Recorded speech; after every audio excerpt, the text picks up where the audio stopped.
like wake up after having never gone to sleep. That was when you were born.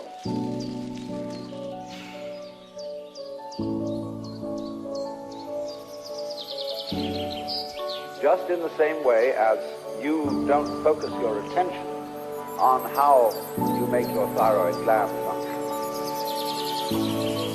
so in the same way you don't have any attention focused on how you shine the sun.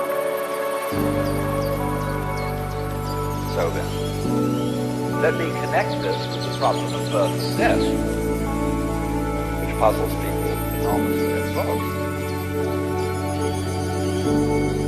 Because in order to understand what the self is, you have to remember that it doesn't need to remember anything. Just like you don't need to know how you work your thyroid gland.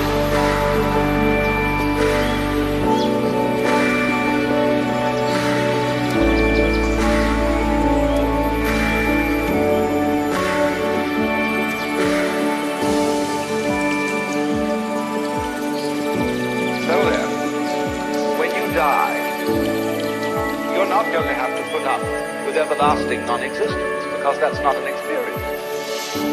A lot of people are afraid that when they die, they're going to be locked up in a dark room forever.